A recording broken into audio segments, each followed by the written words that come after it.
बच्चों welcome to के science academy. बच्चों आज हम लोग एक नया चैप्टर करने वाले हैं, फिफ्थ चैप्टर जो है मैग्नेटिज्म एंड मैटर। ठीक है बच्चों, तो देखो बच्चों इसमें जो है आपका जो पहले का जो लास्ट ईयर का सिलेबस था उसमें अर्थ मैग्नेटिज्म था और इस बार वो नहीं है। लेकिन अर्थ मैग्नेटिज्म का बच्चों छोटा सा मैं पार्ट आपको बताऊंगा, क्योंकि अगला जो टॉपिक आएगा आपका ईएमआई, उसमें अर्थ के हॉरिजॉन्टल कंपोनेंट, कभी वर्टिकल कंपोनेंट, कभी आपको डीप एंगल दे देगा।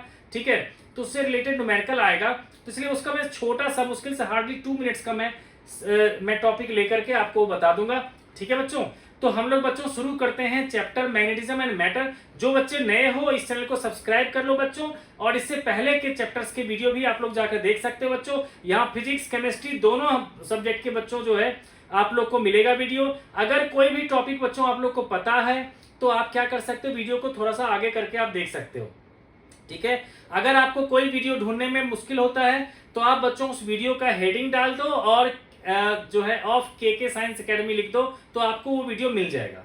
ठीक है बच्चों, तो बच्चों बिना टाइम गंवाए हम लोग शुरू करते हैं वीडियो को। ठीक है बच्चों, तो देखो बच्चों सबसे पहला जिसमें टॉपिक है कि आपको प्रूव करना है कि एक सॉलिनॉइड जो है वो भी बार मैग्नेट की तरह बिहेव करता है। बेशक हेडिंग में बच्चों लिखा हुआ है आपको कि बार magnet as an equivalent solenoid, लेकिन यहां पर हम लोग प्रूव करेंगे कि एक सॉलिनॉइड भी जो है एक बार मैग्नेट की तरह बिहेव करेगा। ठीक है बच्चों, तो इसके लिए क्या करने वाले हैं बच्चों, एक सॉलिनॉइड लेट कर लेते हैं बच्चों। ठीक है, ये है बच्चों सॉलिनॉइड। ठीक है, अब इस सॉलिनॉइड के लिए बच्चों जो हम ए ले रहे हैं, रेडियस ले रहे हैं, उसका ए ले लेते हैं, इसका रेडियस। ठीक है, तो अब इसमें से क्या करने वाले हैं बच्चों, ठीक है, कि यहां से x डिस्टेंस पे एक हमने dx लेंथ का एक हमने सॉलिनॉइड का ही पार्ट्स लिया मैंने। ठीक है, तो अगर मान लो बेटा यहां पर दे रखा है स्मॉल n, दे रखा है आपका number of turns per unit length, per unit length. ठीक है, पर यूनिट लेंथ।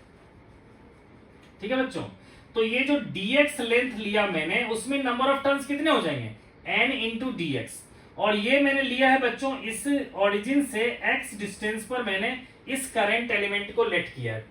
मतलब बेसिकली आप समझ सकते हो बच्चों, होता क्या है हमारा सॉलिनॉइड होता है कि स्प्रिंग जैसा। आप स्प्रिंग बहुत छोटा सा देखे हो, अगर स्प्रिंग सोचो काफी मोटा सा हो, है ना, तो उसमें क्या होगा, ढेर सारे सर्कुलर कॉइल होंगे, है ना। तो उसी में से एक सर्कुलर कॉइल लिया मैंने जिसके एक्सिस से मान लो बेटा यहां से r डिस्टेंस पे कोई पॉइंट है जहां पर मुझे मैग्नेटिक फील्ड को फाइंड करना है। ठीक है बच्चों, तो आप लोगों ने बच्चों ये रिलेशन तो पढ़ा ही होगा कि किसी सर्कुलर कॉइल जिसकी रेडियस a है, इसके सेंटर से मान लो x डिस्टेंस पे अगर आपको b की वैल्यू निकालना होता था तो फॉर्मूला क्या लगाते थे बच्चों, b equals to mu not i a square by 2 a square plus x square whole to the power 3/2। ये बच्चों आप लोगों ने कर रखा था पहले ही कि magnetic field due to circular coil at an axial position, तो हम इसी रिलेशन को यूज करेंगे। ठीक है बच्चों, तो ये जो बच्चे कॉइल है इसका डिस्टेंस इस पॉइंट तक का कितना रहेगा, तो आप कहोगे r है यहां से सेंटर से और ये डिस्टेंस है x, तो ये डिस्टेंस कितना रहेगा r माइनस एक्स।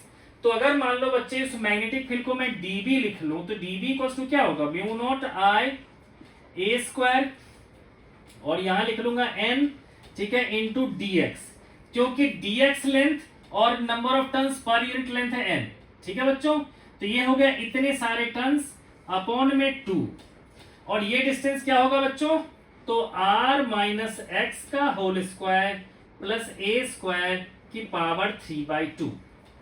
ठीक है बच्चों, तो अब क्या होगा कि देखो बच्चों ये जो x है वो r के टर्म्स में बहुत ही छोटा है, तो मैं क्या करूंगा x को भी इग्नोर कर लूंगा। ठीक है, दूसरी बात x r का स्क्वायर और a का स्क्वायर में r का स्क्वायर बहुत बड़ा है, a स्क्वायर बहुत छोटा है, तो मैं क्या करने वाला हूं मैं, ठीक है, कि since x is very very less than r, also a square is very very less than r square, है ना, तो ये पूरा का पूरा टर्म जो है नेक्स्ट स्टेप में बच्चों में क्या कर दूंगा कि इस पूरा का पूरा टर्म जो था हमारा कि r माइनस एक्स का whole square plus a square की पावर 3/2 को मैं लिख लूंगा बच्चों r क्यूब। ठीक है, तो इससे क्या हो जाएगा नेक्स्ट स्टेप में, ये हो जाएगा बच्चों mu not i a square n into dx, और नीचे क्या आ जाएगा बच्चों, सिर्फ r क्यूब, 2r क्यूब। ठीक है बच्चों। और dx, अब बच्चों मान लेते हैं कि ये लेंथ है इसका, इधर l है ना, मतलब इस सोलेनोइड की लेंथ टोटल क्या है 2l, जिसमें से बेटा l लेंथ इधर है और l लेंथ इधर है, तो मैं इसको क्या लिखूंगा -l से लेकर के +l, ठीक है। तो अब क्या होगा बच्चों, mu not i n a square by 2r³, और देखो जो dx का क्या होगा इंटीग्रेशन x, है ना, तो x में आप लोग -l से +l लगाओगे तो ये क्या हो जाएगा 2l, है ना बच्चे। तो अब इससे क्या बन जाएगा बच्चे हमारा, तो ये बच्चे 2l आ जाएगा, तो हो गया टोटल लेंथ, है ना। तो नेक्स्ट स्टेप में बच्चों क्या लिख सकते हैं इसको, mu not into I into N into 2l into A square upon में 2r³, है ना बच्चों। और देखो n इंटू 2l हो जाएगा बच्चों टोटल लेंथ, ठीक है। तो मैं बच्चों यहां पर लिख देता हूं इसको, ठीक है।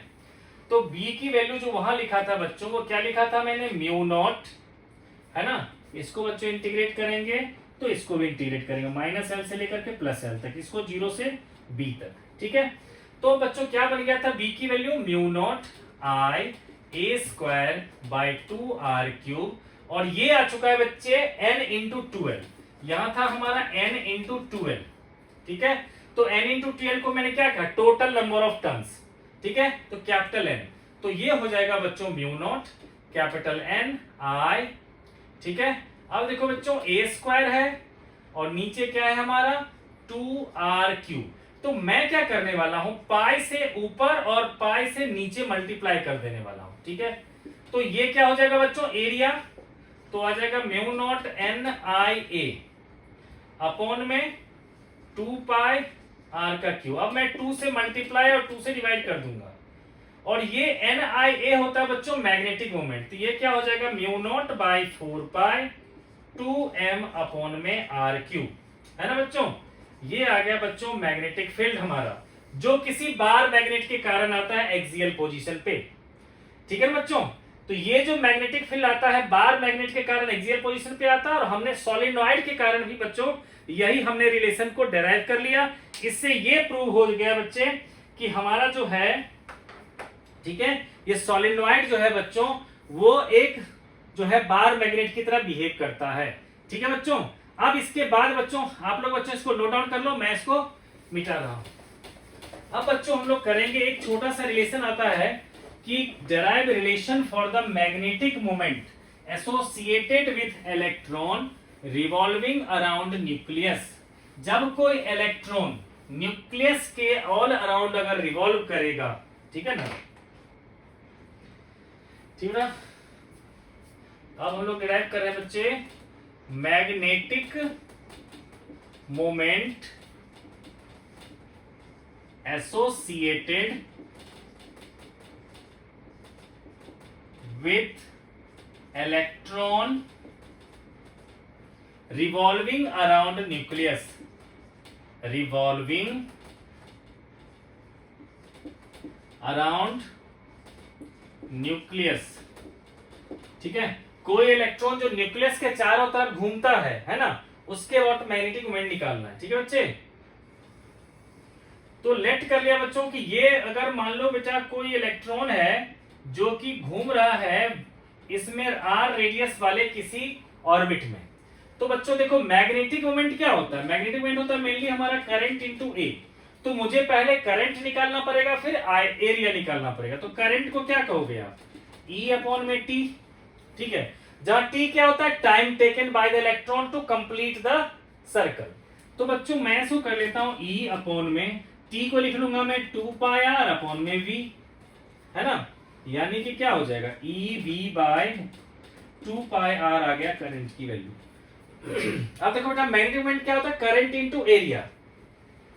तो मैग्नेटिक मोमेंट क्या होगा बच्चों, करंट इनटू एरिया, और करंट की जगह पे लिखूंगा EV बाय 2πr इनटू कर दूंगा मैं πr²। तो पाई से पाई कैंसिल, r से r कैंसिल, तो क्या हो जाएगा बच्चों 1/2 EVr, ये आ गया हमारा मैग्नेटिक मोमेंट, ठीक है। लेकिन फ्रॉम बोर्स पोस्टुलेट लिखोगे बच्चों, from Bohr's postulate, Bohr's postulate Bohr's को पोस्टुलेट क्या था, MVR था हमारा NH/2 पाई, तो VR क्या होगा हमारा NH/2 पाई। और बच्चों देखो ये जो M है वो हमारा मास होता है इलेक्ट्रॉन का, तो मैं और बेटा मैग्नेटिक मोमेंट को भी स्मॉल m से लिखा है, तो मैं क्या करने वाला हूं, यहां मास को कैपिटल M लिख लेता हूं मैं, तो ये हो जाएगा इस तरह से, है ना बच्चे। अब इसकी वैल्यू मैं यहां पुट कर देता हूं, तो मैग्नेटिक मोमेंट हो जाएगा बच्चों 1/2e, और ये आ जाएगा NH/2πm, है ना। यानी कि अल्टीमेटली बच्चों मैग्नेटिक मोमेंट का रिलेशन कितना आ गया, NHE/4 मास, है ना बच्चे। ये m है मैग्नेटिक मोमेंट,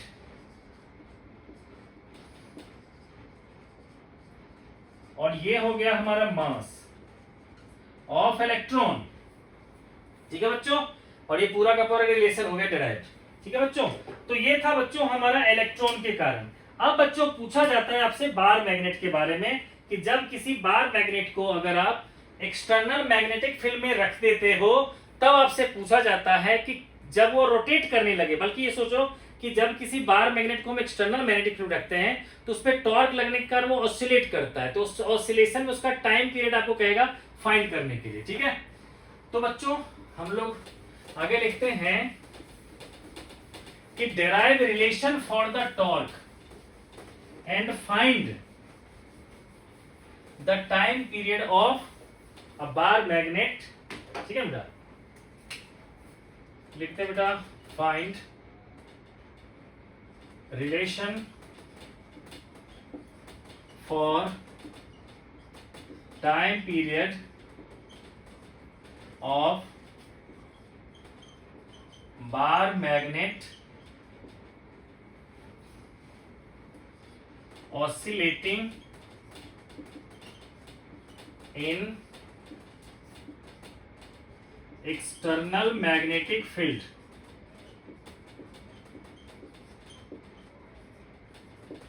ठीक है बच्चों। तो बच्चों उसमें स्टार्टिंग में आप लोग स्टेटमेंट दे दोगे कि let us consider a bar magnet of magnetic moment m placed in external magnetic field B, then torque experienced by it, है ना बच्चों। तो देखो बच्चों मैंने ऐसा बना दिया, है ना। और ये है बेटा जी हमारा बार मैग्नेट, जो थीटा एंगल पे है। अब बच्चों क्या है कि इस पर जो टॉर्क लगेगा इसको ऑसिलेट करवाएगा, ठीक है। तो ऐसे सिचुएशन बच्चों जो हमारा जो इसको रिस्टोरिंग टॉर्क होगा, इसको रोटेट करने से रोकने के लिए, ये टॉर्क क्या होगा हमारा -mb sin थीटा, अगर वो थीटा एंगल पे है तो, ठीक है बच्चों। ये है बच्चों रिस्टोरिंग टॉर्क। अब कहोगे for small angle, for a small angle, आप लोग को पता है स्मॉल एंगल के लिए साइन थीटा को क्या लिखते हैं, थीटा। तो टॉर्क इक्वल टू क्या होगा -mb इंटू थीटा। और टॉर्क क्या होता है, moment of inertia into angular acceleration equal to क्या होगा mb इंटू थीटा। तो अल्फा इक्वल टू होगा -mb/i whole into theta. Alpha क्या होता है बच्चों, एंगुलर एक्सेलरेशन, और ये क्या है बच्चों, एंगुलर डिस्प्लेसमेंट, एंगुलर डिस्प्लेसमेंट, ठीक है ना बच्चों।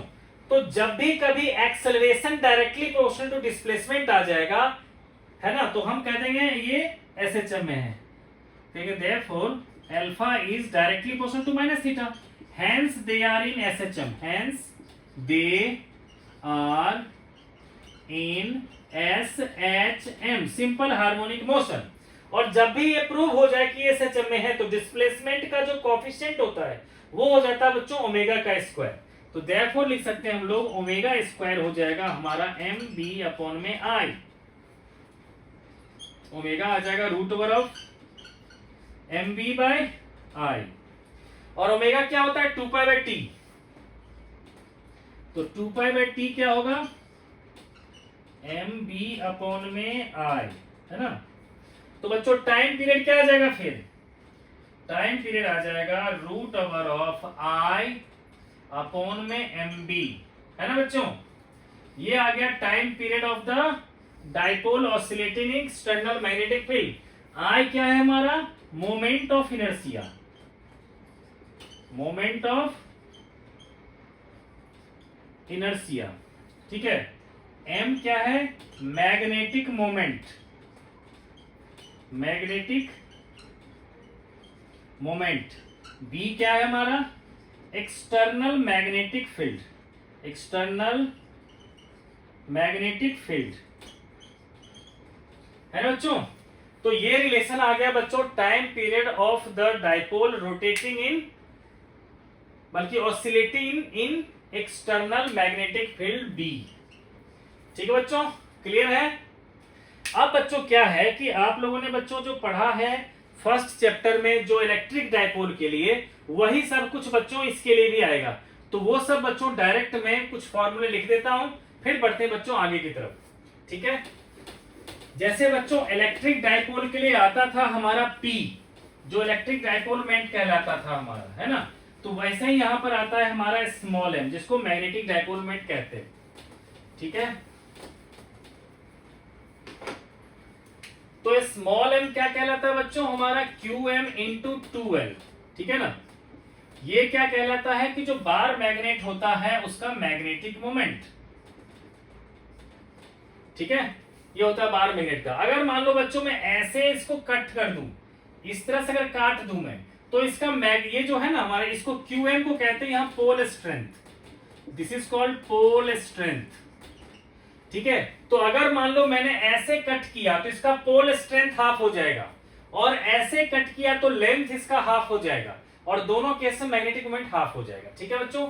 दूसरी बात देखो बच्चों कि जब किसी बार मैग्नेट को बच्चों हम लोग इस तरह से रख देते हैं नॉर्थ साउथ, और एक्सियल पोजीशन पे आपको निकालना होता है बच्चों मैग्नेटिक फील्ड, अभी भी निकाला था हमने। तो यहां पर बी हो जाएगा हमारा mu not by 4 2m by r cube, और इसकी डायरेक्शन क्या होगी, नॉर्थ पोल की डायरेक्शन में, मतलब इसी डायरेक्शन में, ठीक है। तो लिख देंगे हम लोग along the dipole, along the dipole, ठीक है बच्चों। ये जो स्मॉल m है ये एक वेक्टर क्वांटिटी होती है, इसकी डायरेक्शन किधर होती है, हमेशा साउथ से नॉर्थ की तरफ, ठीक है ना बच्चों। ये हो गया हमारा। थर्ड लेते हैं बच्चों कि इसी बार मैग्नेट के कारण अगर आपको इक्वेटोरियल पोजीशन पे बच्चों को निकालना है मैग्नेटिक फील्ड, जैसे उसमें निकालते थे, है ना, याद है बच्चों, नॉर्थ, और ये आ गया बच्चा साउथ, और ये आ गया रिजल्टेंट मैग्नेटिक फील्ड इस डायरेक्शन में, ठीक है। तो यहां जो B होता था हमारा वो आता था mu not by 4 m by r cube, और देखो इसकी डायरेक्शन क्या है, डायपोल के अपोजिट, तो कहेंगे अपोजिट ऑफ डायपोल, ठीक है ना, अपोजिट ऑफ डायपोल, ठीक है बच्चों। Fourth relation, work done in rotating the magnetic dipole in external magnetic field. उस वर्क डन को बच्चों हम लोग क्या लिख सकते थे, जैसे उसमें लिखते थे PE cos θ1 माइनस cos θ2, यहां लिखेंगे हम लोग MB cos θ1 माइनस cos θ2, ठीक है बच्चों। दूसरी बात, जिस तरह से बच्चों E डॉट ds तो था हमारा चार्ज बाय एप्सिलॉन नॉट, यहां लिखोगे आप कि B dot ds equals to क्या होगा, 0, ठीक है। पूछेगा B डॉट ds का मतलब 0 हो गया, इसका मतलब क्या होगा, तो यहां इसका मतलब हो गया कि magnetic monopoles never existed, magnetic monopoles never existed. इसका मतलब क्या हो गया बच्चों कि आपका एक नॉर्थ पोल या एक साउथ पोल कभी भी एग्जिस्ट नहीं करेगा। जब भी होगा, चाहे इस बार मैग्नेट को कितने भी टुकड़े कर दो, ठीक है, तब भी वो क्या होगा, नॉर्थ साउथ दोनों ही आता रहेगा, ठीक है। और मैग्नेटिक फील्ड हमेशा नॉर्थ से निकलेगी साउथ की तरफ जाएगी, नॉर्थ से निकलेगी साउथ की तरफ जाएगी, ठीक है ना बच्चों। ओके, तो ये ध्यान देना है बच्चे कि जो निकलता है वो सबका सब साउथ से अंदर जाता ही है, ठीक है। अगर मान लो किसी भी पॉइंट पे आपको direction of magnetic field check करना हो, तो वहां पर आप क्या करो, एक बार मैग्नेट को रख दो, तो बार मैग्नेट अपने आप को जिस डायरेक्शन में ओरिएंट कर लेगा, है ना, वही डायरेक्शन हो जाएगा बच्चों आपके उस पॉइंट पे मैग्नेटिक फील्ड का, ठीक है। तो ये हो गया बच्चों कुछ इंपॉर्टेंट रिलेशंस। अब इसके बाद चलते हैं बच्चों थोड़ा सा अर्थ मैग्नेटिज्म, और उसके बाद सबसे ज्यादा जरूरी वाला टॉपिक है वो करवाऊंगा। ठीक है बच्चों, तो अर्थ मैग्नेटिज्म में बच्चों ज्यादा नहीं करवाऊंगा, जैसा मैंने बोल रखा है। ठीक है, देखो अर्थ मैग्नेटिज्म में क्या होता है बच्चों, हमारा जो अभी अगर आप अपने बार मैग्नेट को, कोई भी बार मैग्नेट को अगर आप सस्पेंड करते हो, तो जो आपका एक्चुअल नॉर्थ साउथ है उससे थोड़ा सा अलग एंगल पर वो अपने आप को रख लेता है। ठीक है, देखो बच्चे, जैसे कि आपका ज्योग्राफिकल नॉर्थ साउथ अगर इस प्लेन में होता, तो मैग्नेटिक नॉर्थ, जैसे कि मान लो बच्चे ना कि ये बार मैग्नेट है, ये है मेरा नॉर्थ, ये है साउथ, तो अगर मैं इसको इसमें रखूं तो वो एग्जैक्टली देखो मेरे जो अगर बार मैग्नेट होगा, क्या होगा कि अगर ये नॉर्थ पोल है और ये साउथ पोल है बच्चों, तो जो आपका ज्योग्राफिकल नॉर्थ है, ठीक है, उधर आपका मैग्नेट का जो नॉर्थ है वो लगेगा। ठीक है, लेकिन इसका मतलब ये नहीं कि अर्थ का भी नॉर्थ यही है। अर्थ का नॉर्थ बच्चों अगर ये रहता तो हमारा साउथ उसकी तरफ ओरिएंट हो जाता। ठीक है, तो सीधी सी बात है, हमारा अगर नॉर्थ अर्थ के जो है साउथ की तरफ होगा, यानी कि जो हमारा जिसको हम नॉर्थ कहते हैं, ठीक है ना, वो एक्चुअल में अर्थ का क्या है, साउथ।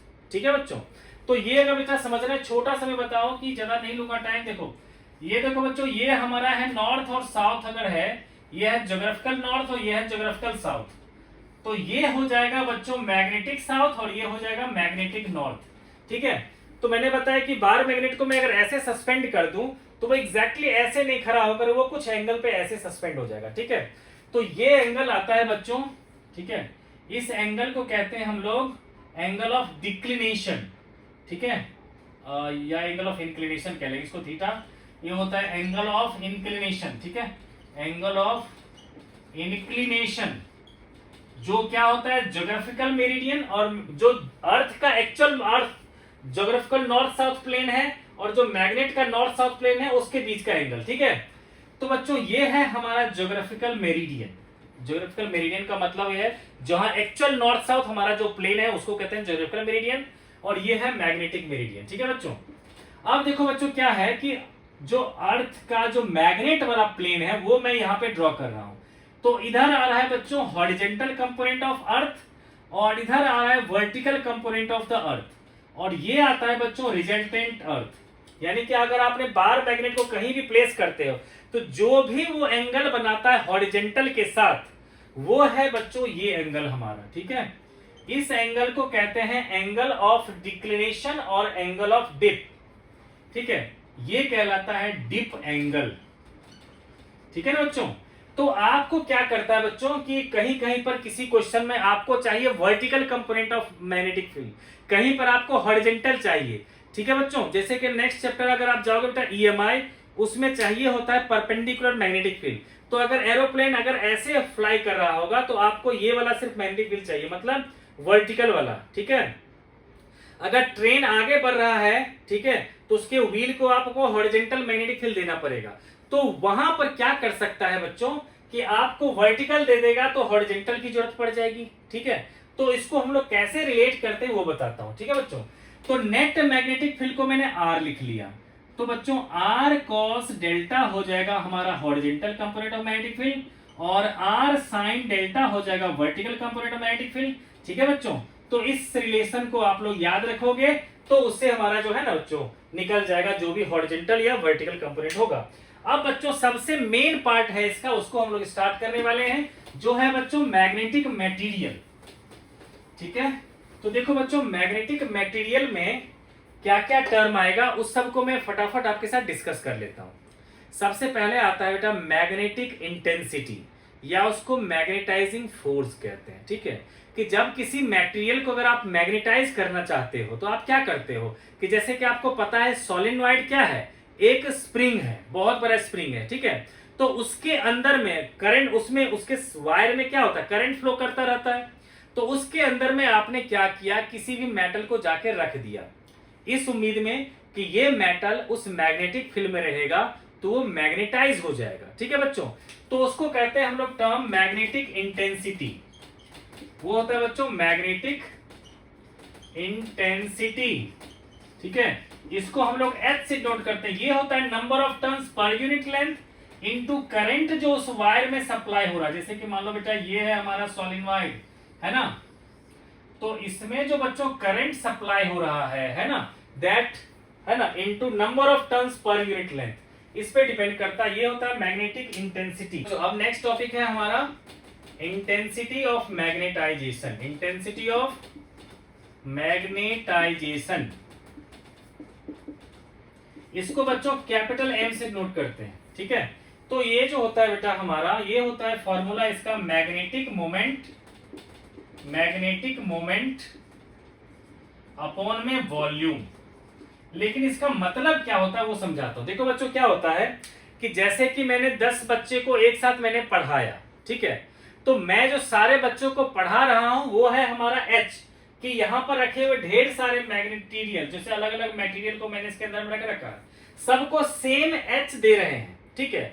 लेकिन उसके बाद बाहर निकालने के बाद सब में चेक करते हैं कि किसमें इंटेंसिटी ऑफ मैग्नेटाइजेशन कितना है। बिल्कुल उसी तरह से जैसे 10 बच्चों को एक साथ मैंने पढ़ाया और फिर मैंने क्लास टेस्ट लिया, और इस क्लास टेस्ट में जो रिजल्ट आया कि किसके कितने परसेंटेज आए, वो हो जाता है उसका इंटेंसिटी ऑफ मैग्नेटाइजेशन, ठीक है बच्चों। ये न्यूमेरिकली हो जाता है हमारा, इसको लिख सकते हैं QM इंटू 2L, इसको लिखेंगे एरिया इंटू 2L, तो क्या होगा पोल स्ट्रेंथ, है ना बच्चों, ये QM मतलब पोल स्ट्रेंथ अपॉन में एरिया, ये आ जाएगा बच्चों हमारा मैग्नेटिक मोमेंट का रिलेशन, जहां QM क्या है बच्चों, पोल स्ट्रेंथ, ठीक है। अब इसका बेटा थर्ड टर्म आता है, वो आता है मैग्नेटिक सस्केप्टिबिलिटी, मैग्नेटिक सस्केप्टिबिलिटी,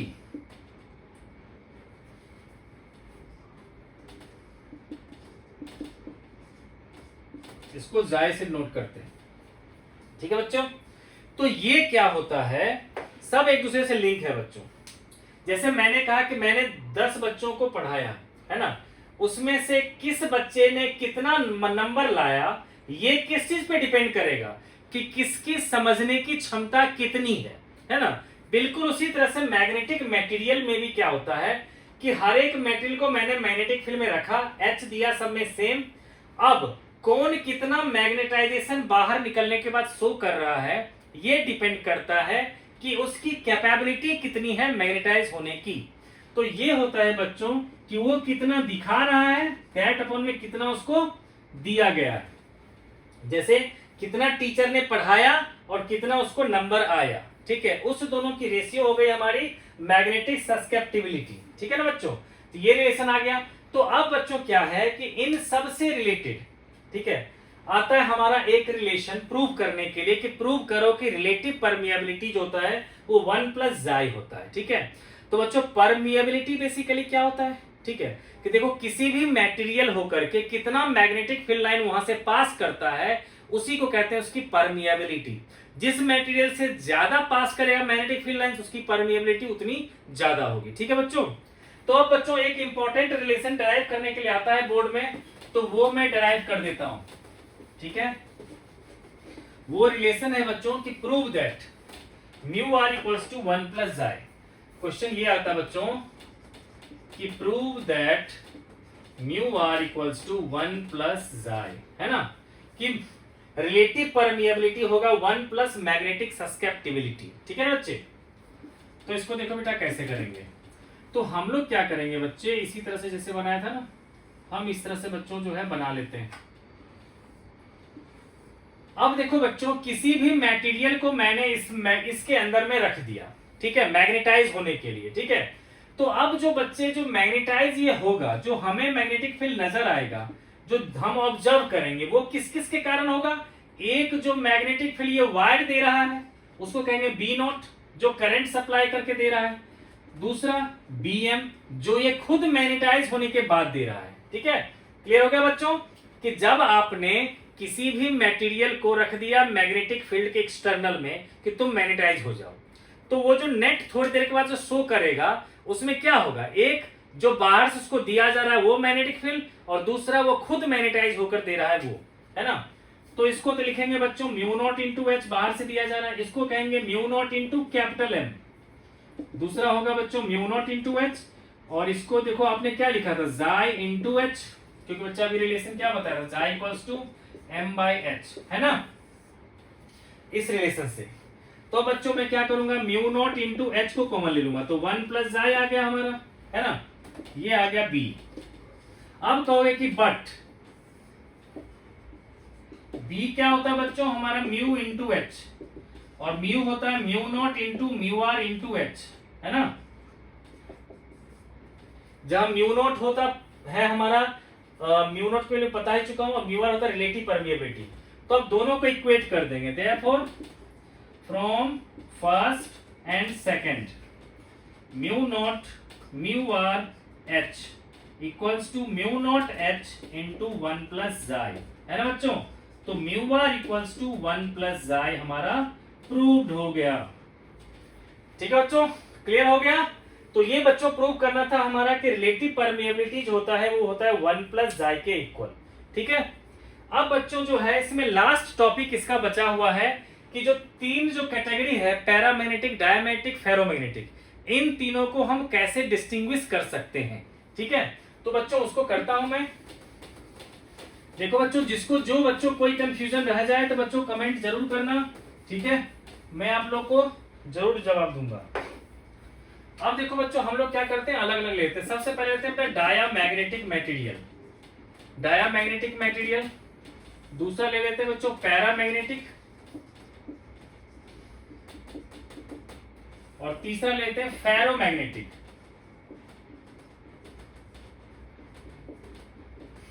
पहले तो तीनों को समझाते हैं।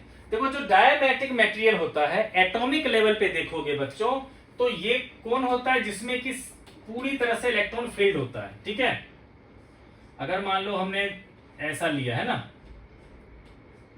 1 2 3 1 2 3 4 5, है ना बच्चों, तो कुछ इस तरह से होता है, पूरी तरह से फील्ड। पैरामैग्नेटिक क्या होता है,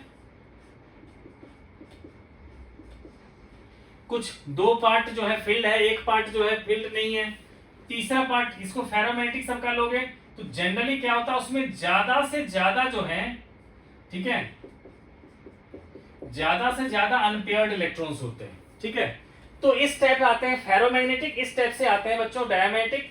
ठीक है, तो देखो ये चीज बच्चों बुक में दे रखा नहीं है क्योंकि ये केमिस्ट्री की चीज है। ठीक है, तो आप लोग इसको छोड़ देना, इस सबको लिखना मत, समझाने के लिए बता दिया। दूसरी बात क्या होता है, डायमैग्नेटिक मटेरियल जो होते हैं ना, वो एक्सटर्नल मैग्नेटिक फील्ड से रिपेल्ड हो जाते हैं।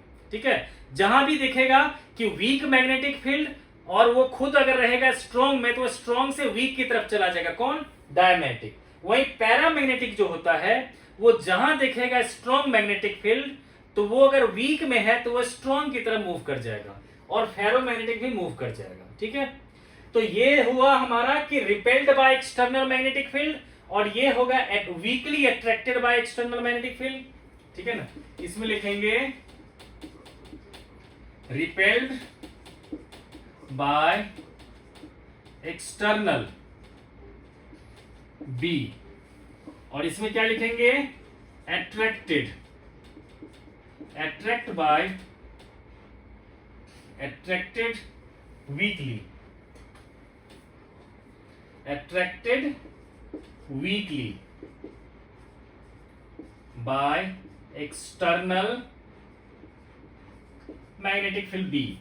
इसमें क्या कहेंगे, स्ट्रॉन्ग अट्रैक्टेड स्ट्रॉन्गली। इसमें क्या लिखेंगे बच्चों, attracted strongly by external magnetic field, by external B. ठीक है, अब सेकंड की बात करेंगे।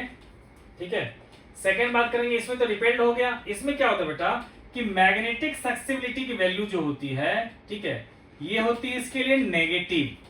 ठीक है, और it is independent of temperature, it is independent of temperature. और इसके लिए क्या होता है बच्चों, ठीक है, इसके लिए वैल्यू जो होती है मैग्नेटिक सक्सेसिबिलिटी की, वो 0 से ज्यादा और स्मॉल ई से कम होता है। ठीक है, और इसमें क्या होता है बच्चों, इसकी जाई की वैल्यू वेरी मच देन 1 होता है। ठीक है, तीसरी बात, इसमें क्या होता है बेटा कि जाई की वैल्यू जो होती है हमारा वो इनवर्सली प्रोपोर्शनल टू टेम्परेचर होता है, ठीक है। और इसमें भी लोगे आप तो जाई इक्वल्स टू लिखते हैं C by T minus T C, जहां पर टीसी क्या है हमारा क्यूरी टेम्परेचर, ठीक है बच्चों। और ये क्यूरी टेम्परेचर क्या होता है बच्चों, वो टेम्परेचर जिस टेम्परेचर के ऊपर अगर हमने उस मटेरियल को हीट कर दिया तो ये फेरोमैग्नेटिक मटेरियल बन जाएगा पैरामैग्नेटिक, ठीक है बच्चे। ये हो गया बच्चों। तो अब बच्चों इसमें जो है बेटा जी थर्ड ले लेते हैं, इस सब का लेते हैं बेटा फोर्थ, है ना। तो इसको ना बेटा अगर मान लो हमने लिया बेटा जी यहां से मैग्नेटिक फील्ड ले लिया और यहां मटेरियल दे दिया अगर मान लो, ठीक है। ये देखो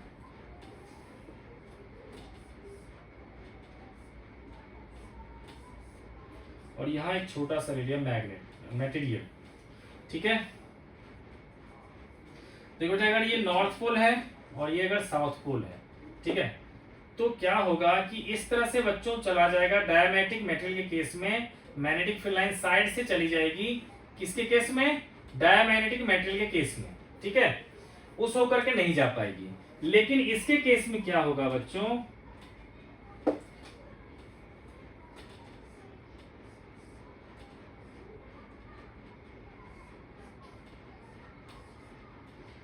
इसमें क्या होगा बच्चों, नॉर्थ पोल और साउथ पोल अगर लिया मैंने, ठीक है, तो इसमें क्या होगा मैग्नेटिक फील्ड लाइंस इस तरह से जाएंगे, ठीक है। कुछ जो है ना मतलब जो भी मैग्नेटिक फील्ड लाइंस होंगे ना बच्चे वो इसी होकर के क्रॉस करेंगी जाने का, ठीक है, नॉर्थ और साउथ पोल में।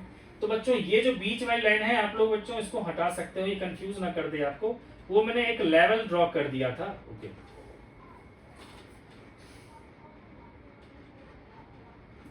ठीक है,